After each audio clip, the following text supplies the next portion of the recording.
أعوذ بالله السميع العليم من الشيطان الرجيم من همزه ونفخه ونفسه بسم الله الرحمن الرحيم والطور، طور کی قسم ہے۔ طور تو ایک تو معروف ہے کوہ طور، جس پہ حضرت موسیٰ علیہ السلام کی اللہ رب العزت کے ساتھ ملاقات ہوئی تھی، اور جس پہ اللہ نے موسیٰ علیہ السلام سے کیا کیا تھا؟ کلام فرمایا تھا۔ الطور ہر اس پہاڑ کو بھی کہہ لیتے ہیں جس پہ سبزہ ہو اور درخت ہو، ہر سرسبز اور درختوں والے پہاڑ کو بھی الطور کہہ لیا جاتا ہے۔ اور الطور پر جب الف لام ہو جنس کا، تو پھر اس سے مراد ہر ایک پہاڑ بھی طور ہوتا ہے۔ جیسے طور پہاڑ ہے تو اس کی جو ہے نا پہاڑ، تو یہ مشابہ جس پہاڑ میں بھی ہوگی اس کو بعض اوقات کیا کہہ لیتے ہیں؟ کوہ طور یا الطور کہہ لیتے ہیں۔ والطور، طور کی قسم ہے۔ اس قسم میں بہت بڑی حکمت ہے۔ پہاڑوں کے حوالے سے آپ لوگ بار بار یہ سن کے آئے اور پیچھے بھی پڑھ کے آئے، اور قرآن مجید میں بڑی جگہوں پہ اللہ رب العزت نے تذکرہ کیا ہے۔ پہاڑ اللہ رب العزت کی قدرت کی بڑی بڑی نشانیوں میں سے ایک بہت بڑی نشانی ہے۔ اتنی بلندی پر پہاڑوں کا ہونا، اور پھر ان پہاڑوں کا ساری زمین کے لیے کیا بن جانا؟ میخیں بن جانا، اور پوری زمین کو تھام کے رکھنا کہ کہیں وہ زمین وہ ہل کے زلزلے کی صورت میں ساری ختم نہ ہو جائے۔ اور پھر اتنا بلند ہونا پہاڑوں پر، اتنی بلندی کے باوجود ان پہ رستے بھی ہونا، اور پھر گلیشیئر کی صورت میں یہ بھی اللہ رب العزت کی ایک بہت بڑی نشانی ہے اور بہت بڑی اللہ رب العزت کی رحمت ہے کہ اتنی بلندی پر اللہ نے زمین کے رہنے والوں کے لیے پانی کا بہت بڑا ذخیرہ کر رکھا ہے۔ کس صورت میں؟ گلیشیئرز کی صورت میں۔ یہ بھی اللہ رب العزت، یہ جو ہے نا آپ کا تصور، ہم ٹینکی لگاتے تو کہاں پہ لگاتے ہیں؟ سب سے اونچی والی چھت پہ لگاتے ہیں نا ٹینکی۔ تو اللہ رب العزت نے بھی زمین کی چھت پر، چھتیں کیا ہوتی ہیں؟ پہاڑ۔ تو زمین کی چھتوں پر اتنی بلندی پر ساری زمین کے لیے کیا کر رکھا ہے؟ پانی کا انتظام کر رکھا ہے گلیشیئرز کی صورت میں، اور جناب برفوں کی صورت میں اتنی کثیر مقدار میں اور اتنی بڑی تعداد میں اور اتنی زیادہ برف ہوتی ہے، اور جناب وہ پوری زمین والوں کے لیے کیا ہوتا ہے؟ پانی کا ایک ذخیرہ ہوتا ہے۔ سردیوں کے بعد پوری گرمیوں میں اور جناب سارا موسم جو ہے لوگوں کو اس سے پانی جو ہے وہ ضرورت کے مطابق کیا ہوتا رہتا ہے؟ میسر ہوتا رہتا ہے، اور زمین کی ساری فضا جو ہے اس کی بہتری، اور زمین کے جتنے درخت ہیں اور جتنی آب و ہوا ہے، اس کا ایک بہت بڑا تعلق کس کے ساتھ ہوتا ہے؟ پہاڑوں پر، اور پہاڑوں پر موجود ان گلیشیئرز کے ساتھ اس زمین کا کیا ہوتا ہے؟ بہت بڑا تعلق ہوتا ہے۔ تو یہ جو 5 قسمیں اٹھائیں اللہ رب العزت نے اپنی بڑی بڑی مخلوقات، جو واقعتاً بہت بڑی بڑی مخلوقات ہیں، ان مخلوقات کی 5 قسمیں اٹھائیں۔ والطور، طور کی قسم ہے۔ ایک کوہ طور مراد نہیں ہے، ہر پہاڑ اس سے کیا کیا جا سکتا ہے؟ مراد لیا جا سکتا ہے۔ ہر پہاڑ جو ہے اس کی قسم کہ اللہ کی بہت بڑی علامت ہے، نشانی ہے، اس کا بہت بڑا یہ کیا ہے؟ کمال ہے کہ اللہ رب العزت نے اتنے بڑے بڑے پہاڑوں کے سلسلے بنائے، اور ان پہاڑوں کے سلسلوں میں اتنی بڑی بڑی پھر زندگی کی علامات ہیں، اور پہاڑوں کی غاروں میں، پتھروں میں مخلوقات پیدا کر دی، اور پھر ان پہاڑوں سے زمین والوں کے لیے پانی بھی ہے، ان پہاڑوں سے زمین والوں کے لیے کیا ہے؟ ضروریات بھی ہیں۔ اور میں والطور، طور کی قسم ہے۔ وکتاب، اور ایسی لکھی ہوئی چیز کی قسم ہے، مستور، جو کہ سطروں میں لکھی گئی ہے، اور ایسی کتاب کی قسم ہے جو کہ لائنوں میں لکھی گئی ہے، سطروں اور کتاروں میں لکھی گئی۔ اچھا، اس سے مراد ہر وہ کتاب ہے جو لکھی جاتی ہے۔ اللہ رب العزت نے اپنے جو بہت بڑے بڑے کمالات اور مخلوقات جن کا تذکرہ کیا ہے، ان میں ایک بہت بڑی مخلوق اور کمال یہ ہے کہ اللہ نے انسان کو کس کی توفیق عطا فرمائی؟ تحریر کرنے کی، سطروں میں لکھنے کی۔ نون والقلم وما یسطرون، سورۃ نون آپ پیچھے پڑھ کے آئے 29ویں پارے میں، اس میں بھی سطر میں لکھے جانے کا اللہ نے کیا کیا ہے؟ تذکرہ کیا۔ پہلی وحی میں جب اللہ رب العزت نے رسول اللہ صلی اللہ علیہ وسلم پہ نازل فرمائی تو اس وحی میں بھی فرمایا اقرأ بسم ربک الذی خلق، خلق الانسان من علق، اقرأ وربک الاکرم الذی علم بالقلم۔ اپنے رب کے نام کے ساتھ پڑھ، اور تیرا رب بڑا عزت والا ہے جس نے کمال یہ کیا کہ علم بالقلم، قلم کے ساتھ انسان کو کیا کر دیا؟ لکھنا سکھا دیا۔ تو یہ بھی اللہ رب العزت کے بہت بڑی بڑی مخلوقات میں سے ایک مخلوق کیا ہے؟ قلم ہے، پھر اس کے ساتھ لکھنا، یہ بھی اللہ رب العزت کے بڑے بڑے کمالات میں سے ایک کمال ہے۔ فرمایا والطور، طور کی قسم ہے، وَكِتَابٍ مَّسْطُورٍ، اور کتاب کی قسم ہے جو کہ سطروں میں تحریر کی گئی ہے، لکھی گئی ہے۔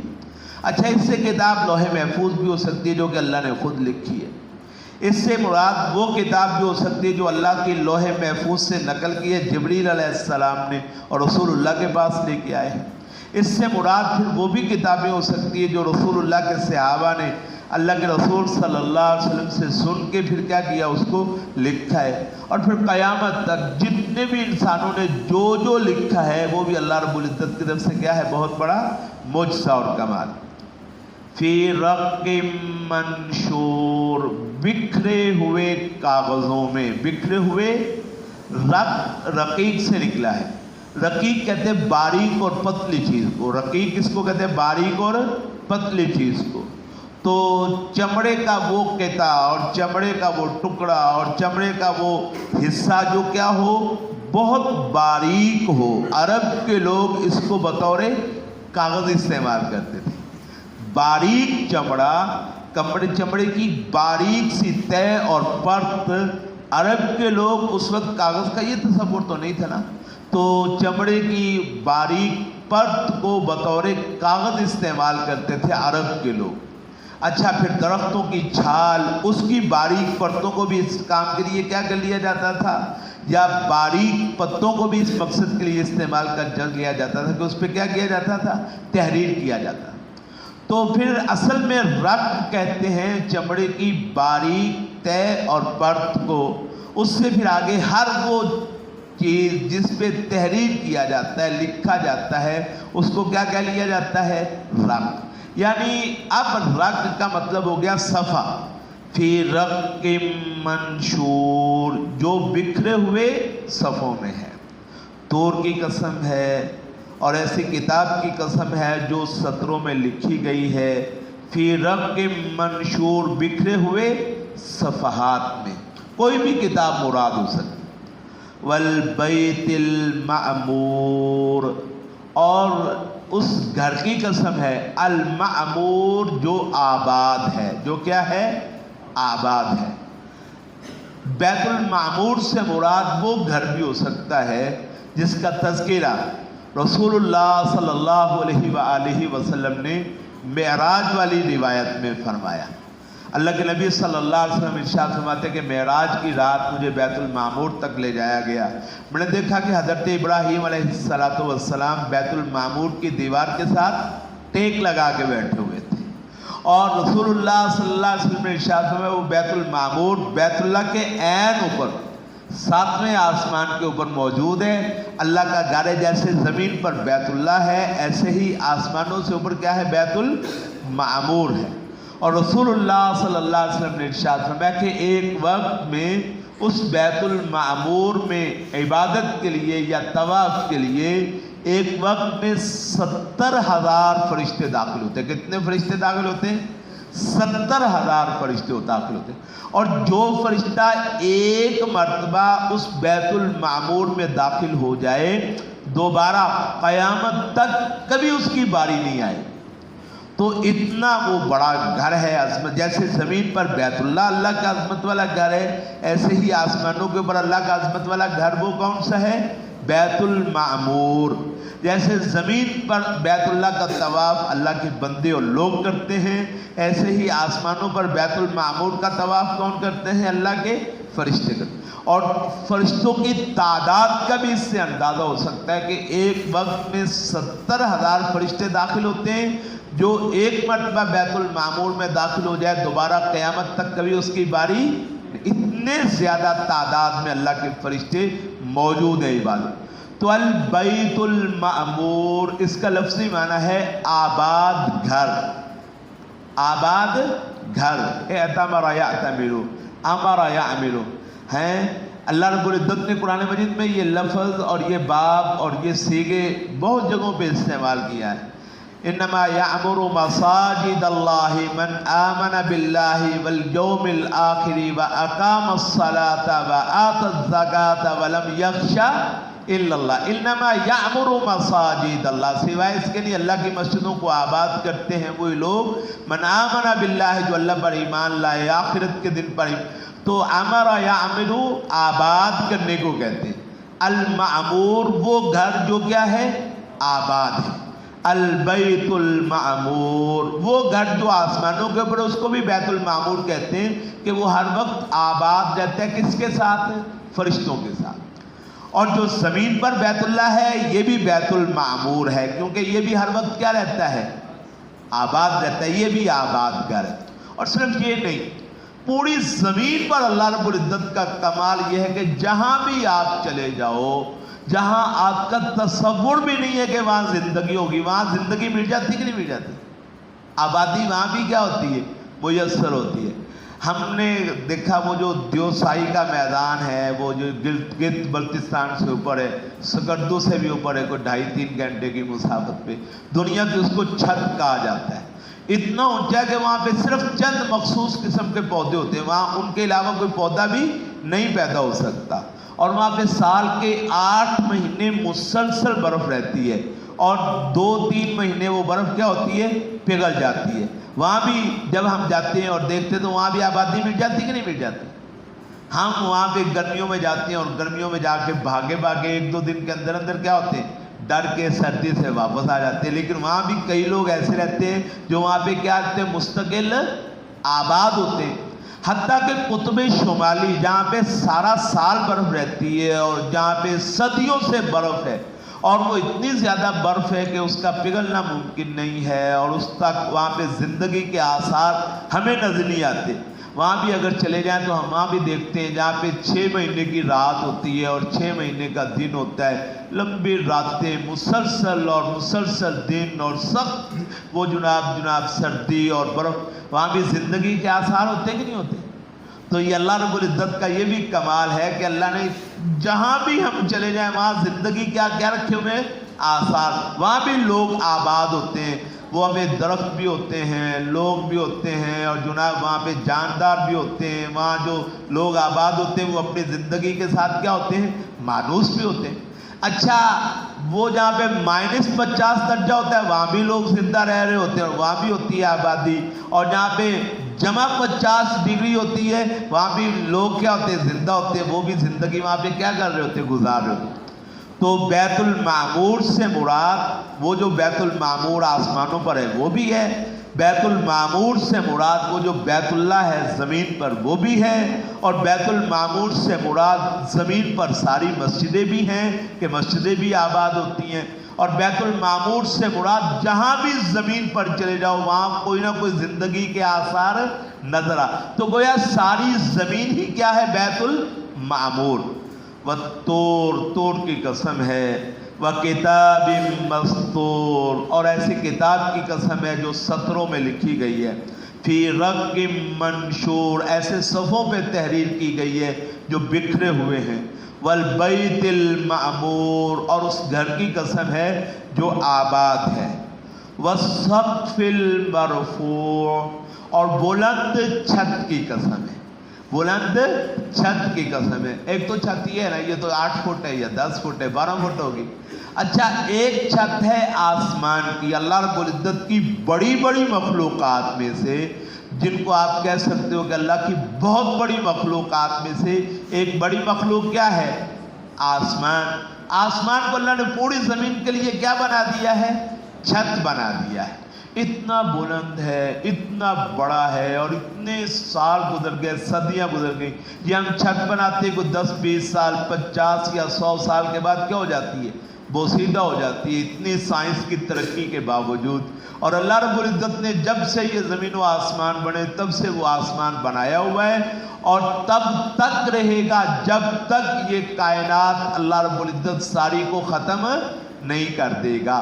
وہ قائم ہے، نہ اس میں کوئی شگاف آیا ہے، نہ اس میں کوئی کمزوری آئی ہے، نہ اس میں کوئی کہیں پہ کوئی بوسیدگی آئی ہے، نہ اس آسمان میں کوئی ایسی بات ہے کہ جس کے بارے میں کہا جا سکے کہ اس کو اب رینوویشن کی ضرورت ہے یا اس کو اب جناب مرمت کی ضرورت ہے. کبھی آسمان کی مرمت کا کوئی قصہ آپ نے سنا ہے؟ وہ اللہ رب العزت نے بنائی ہے. فرمایا والسقف المرفوع، اور بلند چھت کی قسم ہے. والبحر المسجور، اور لبالب بھرے ہوئے سمندر کی قسم ہے. سجر یسجر، اس کا مطلب لبالب بھرا ہونا بھی ہوتا ہے، اس کا مطلب بھڑکنے والا بھی ہوتا ہے. وَإِذَا الْبِحَارُ سُجِّرَتْ، جب سمندروں کو کیا کر دیا جائے گا؟ بھڑکا دیا جائے گا. تو لبالب بھرا ہونا یہ بھی اس کا مطلب ہے، اور بھڑک جانا اور بھڑکنے والا یہ بھی اس کا مطلب ہے. تو ایسے سمندر کی قسم ہے المسجور، جو کیا ہے؟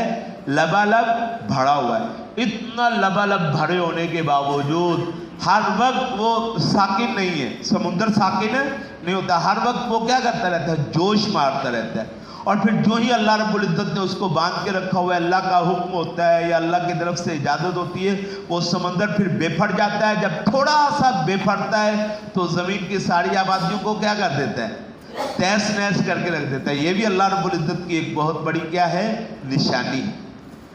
والبحر المسجور، اور لبالب بھرے ہوئے سمندر کی قسم ہے. طور کی قسم ہے، لکھی ہوئی کتاب کی قسم ہے، بیت المعمور کی قسم ہے، اور بلند چھت یعنی آسمان کی قسم ہے، اور لبالب بھرے ہوئے پوری زمین پر. زمین میں اللہ رب العزت کی جتنی نشانیاں ہیں ان میں سب سے بڑی نشانی وہ کیا ہے؟ سمندر. سب سے بڑی مخلوق زمین پر جو موجود ہے ان میں کیا ہے؟ سمندر ہے. اتنی زمین 2/3 کہتے ہیں سمندر ہے، اور 1/3 کیا ہے؟ خشکی ہے. پھر زمین اس سمندر میں ایسے ایسے جانور ہیں جو ایک ایک جانور آپ کی پوری راہ والی اور پورا گجرا والا اور سارا پنجاب اس کی جتنی خوراک ہے اس کی ایک ٹائم کی خوراک اتنی بنتی ہے ایک ایک جانور کی. وہ ویل مچھلی اور دیگر بہت ساری مخلوقات سمندر میں، اللہ ان کو اس سمندر سے کیا دے رہا ہے؟ ان کو رزق بھی دے رہا ہے. اور سمندر میں ان کو کبھی جگہ کی تنگی کا بھی کوئی احساس نہیں ہوا ہے. انسان نے کوشش کی کہ سمندر کی تہ کو تلاش کر سکے، آج تک کوئی کر سکا ہے؟ اس کی تہ میں جا کے اس کو تلاش نہیں کر سکا. بڑے بڑے سمندر یہ بناتا ہے جہاز، وہ سمندر کی تہ میں جا کے بیٹھ جاتے ہیں، پھر یہ ان کو دیکھنے جاتا ہے کروڑوں خرچ کر کے جاتا ہے، خود بھی وہاں رہ جاتا ہے، اور اس کی بنائی ہوئی وہ آبدوزیں وہ بھی کیا ہوتی ہے؟ وہیں رہ جاتی ہیں. تو اس کی تہ تک پہنچ نہیں پایا. اتنی بڑی اللہ رب العزت کی یہ علامت ہے اور یہ نشانی ہے اور یہ مخلوق ہے. طور کی قسم ہے، اور ایسے کتاب کی قسم ہے جو سطروں میں لکھی گئی ہے، ایسے صفوں میں جو کہ بکھرے ہوئے ہیں. والبیت المعمور، ایسے گھر کی قسم ہے جو آباد ہے. والسقف المرفوع، ایسی چھت کی قسم ہے جو کہ بلند کر دی گئی ہے. اور سمندروں کی قسم ہے جو کہ وہ زمین پر المسجور لبالب بھرے ہوئے ہیں. یہ ساری قسمیں اس بات کی شہادت دیتی ہیں، اس بات کی کیا دیتی ہیں؟ گواہی دیتی ہیں، اور اس بات کی دلیل ہے وہ پروردگار جو طور کو پیدا کر سکتا ہے، پہاڑوں کو، کتاب کو بنا سکتا ہے اور توفیق دے سکتا ہے. اور کتابوں میں پچھلے قصے بھی ہوتے ہیں، آنے والے حالات بھی ہوتے ہیں. اور وہ رب جو ہر گھر کو آباد کر سکتا ہے، وہ اتنی بلند چھتیں بنا سکتا ہے اور سمندر بنا سکتا ہے، تو اس اللہ کے لیے اپنے طے شدہ عذاب کو لانا کیا مشکل ہے؟ تو یہ پانچوں قسمیں دلیل ہیں کس بات کی؟ ان عذاب ربک لواقع، بے شک تیرے رب کا عذاب کیا ہے؟ واقع ہونے والا ہے۔ میں گاؤں میں اگلے ہفتے کلاس پڑھانے آؤں گا، رکاوٹ آ سکتی ہے، آ سکتی کہ نہیں آ سکتی؟ جیسے پچھلے ہفتے میں نہیں آ سکا تھا، رکاوٹ آ گئی تھی، تو میرے آنے میں رکاوٹ آ سکتی ہے کیونکہ میں انسان ہوں، میں بے بس ہوں، میرے منصوبے پورے نہیں ہوتے، اور میری طاقت نہیں ہے کہ میں اپنے طے شدہ بات، اپنے طے شدہ کام کو پورا کر سکوں، میں تو کچھ بھی نہیں کر سکتا۔ تو اللہ توفیق دے گا تو آ جاؤں گا، نہیں دے گا تو کیا ہوگا؟ نہیں آ سکوں گا۔ اسی طرح انسان ہے، الیکشن ہوں گے فلاں تاریخ کو، فلاں تاریخ گزر جاتی ہے، الیکشن نہیں ہوتے، میاں صاحب آئیں گے 21 کو، پہلے کئی مرتبہ آ چکے، اس طرح بھی ہو سکتا آ جائے، ہو سکتا ہے نہ آئے، ہو سکتا ہے نا، ایسے آخر انسان ہے، ہو سکتا ہے ڈاکٹر ہی روک دینا نہ جائے پھر مارے جاؤ گے، تو بہانہ کوئی نہ کوئی بن سکتا ہے نا۔ انسان کے منصوبے پورے نہیں ہوتے، لیکن وہ رب جو پہاڑوں کا پیدا کرنے والا ہے، وہ پروردگار جو کتاب کو تحریر فرمانے والا ہے، وہ پروردگار جس نے زمین کے ہر گھر کو اور ہر جگہ کو آباد کر دیا ہے، وہ رب جس نے آسمان کو پیدا کیا ہے، وہ پروردگار جو سمندروں کا خالق ہے، اپنے طے شدہ منصوبے کو پورا کرنا اس کے لیے کوئی مشکل نہیں ہے۔ تو یہ جو مشرکین کہتے ہو قیامت کے دو آنی ہے، کنے ویکھی ہے، پتہ نہیں آنی ہے کہ نہیں آنی، ایسے نہیں ہو سکتا ہے، کوئی نہ کوئی رستہ نکل آئے، کوئی جان چھوٹ جائے، کوئی رکاوٹ آ جائے۔ اللہ کہتا ہے تمہارے منصوبوں میں رکاوٹ آتی ہے، جو ان 5 چیزوں کا خالق و مالک ہے، اس کے طے شدہ منصوبے میں کوئی رکاوٹ نہیں ہو سکتا کہ اس کے منصوبے میں رکاوٹ آئے۔ بات سمجھ آئی؟ ان قسموں کا اگلی بات کے ساتھ تعلق۔ ان عذاب ربک لواقع، تیرے رب نے فیصلہ کیا ہوا ہے کہ میں نے انسان کو پیدا کیا ہے، اس کو میں نے موقع دیا ہے اچھائی کا بھی اور برائی کا بھی، اچھائی کرنے والے کو اچھائی کا بدلہ ملے گا، برائی کرنے والے کو برائی کا بدلہ ملے گا۔ یہ کس کا فیصلہ ہے؟ تیرا فیصلہ نہیں ہے کہ رکاوٹ آ جائے، انسانوں کا فیصلہ نہیں ہے کہ کوئی نہ کوئی اس میں ٹوک یا روک آ جائے، کسی اور مخلوق کا فیصلہ نہیں ہے کہ کوئی اور اس سے بڑی مخلوق اس کو بند کر دے۔ یہ کس کا فیصلہ ہے؟ تیرے رب کا۔ ان عذاب ربک، بے شک تیرے رب کا عذاب، لواقع، البتہ ضرور کیا ہونے والا ہے؟ واقع ہونے والا ہے۔ ما لہ من دافع، اس کو روکنے والا کوئی نہیں ہے، ما لہو نہیں ہے کوئی اس کے لیے، من دافع روکنے والا۔ اس کے سامنے اللہ کا فیصلہ ہے، اللہ کا عذاب آنے والا ہے، اللہ رب العزت کی رحمت بھی آنے والی ہے، نیکوں کے لیے وہ رحمت ہوگی، بدوں کے لیے وہ کیا ہوگا؟ عذاب ہوگا۔ اور اس اللہ کے آنے والے عذاب میں ما لہو من دافع، کوئی رکاوٹ آ سکتی نہیں ہے۔ تم کو ہم یہ کر دیں گے، تمہاری ریاست کے ہم یہ کر دیں گے، تمہاری فوج کے ہم یہ کر دیں گے، تمہاری پولیس کے ہم یہ کر دیں گے، اچھا کوئی بڑے سے بڑا ولی اللہ کے میں یہ کر دوں گا، کوئی بڑے سے بڑا حاکم اور حکمران کے میں آنے والے وقت میں یہ کروں گا۔ ہو سکتا ہے رکاوٹ آ جائے، لیکن ساری کائنات کا خالق جو ان 5 چیزوں کو پیدا کرنے والا ہے، اس اللہ کا فیصلہ ہے کہ عذاب آنے والا ہے، تو اس میں کوئی رکاوٹ کیسے آ سکتی؟ ما لہ من دافع، اس کے لیے 6 چیزیں۔ وہ جو ہے کہ نا کتاب مستور، رقم منشور کا تعلق کتاب مستور کے ساتھ ہے، تو رقم منشور کو شامل کر کے آپ کہہ رہے ہیں 6 چیزیں، تو وہ اصل میں کتاب مستور ہی ہے، اس لیے یہ 5 چیزیں۔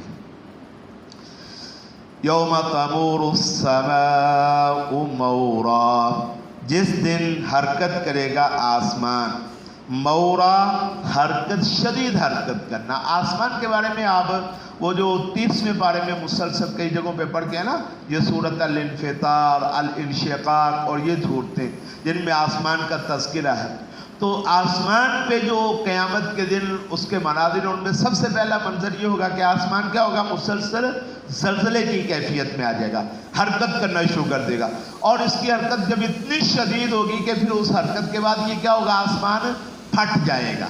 پھٹنے کا تذکرہ بھی ہے 30ویں پارے میں، تو آسمان پھٹ جائے گا۔ پھٹنے پھٹنے کے بعد پھر ایک جگہ پہ اس کو کیا کر دیا جائے گا؟ لپیٹ دیا جائے گا. اور پھر وہ 29ویں پارے کی وہ صورتیں ان کو آپ پڑھ لیں. آسمان کی مختلف کیفیتیں اللہ نے وہاں پہ ذکر کی. فرمایا یوم تمور السماء مورا، جس دن آسمان کیا کرے گا؟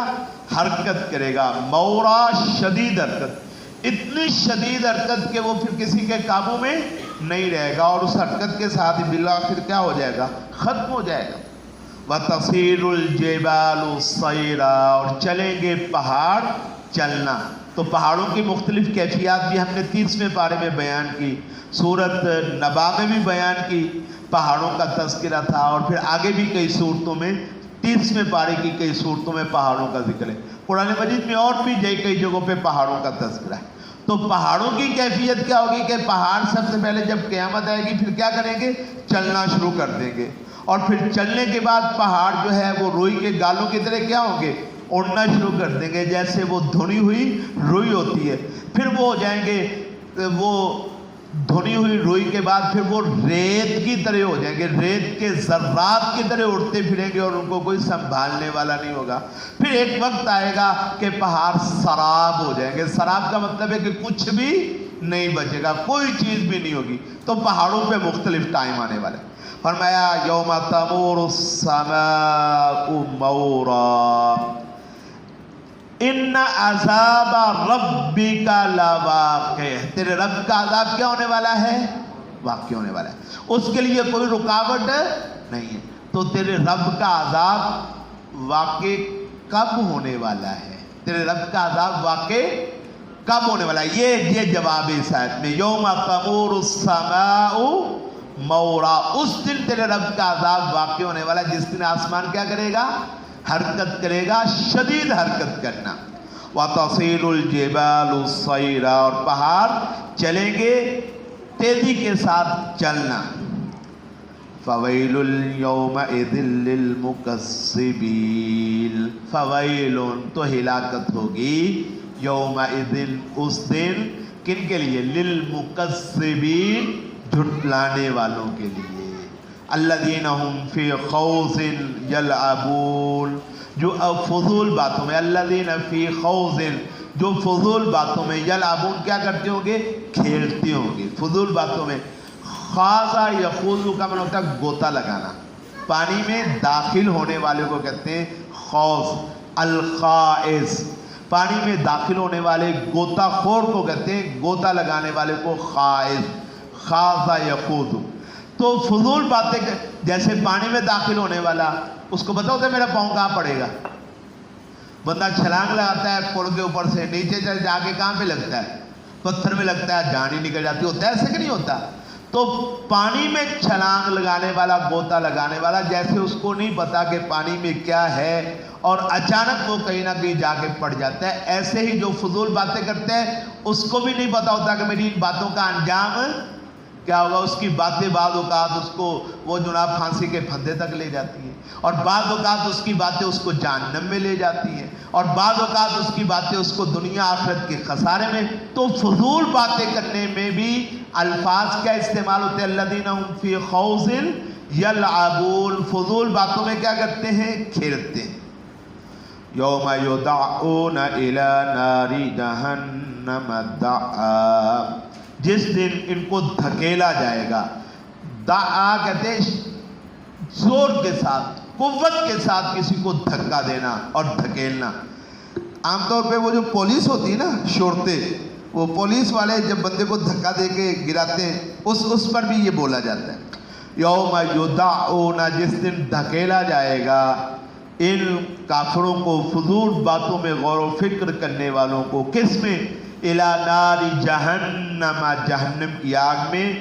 دعا شدید دھکا دیا جانا، شدید طریقے سے دھکیلا جانا.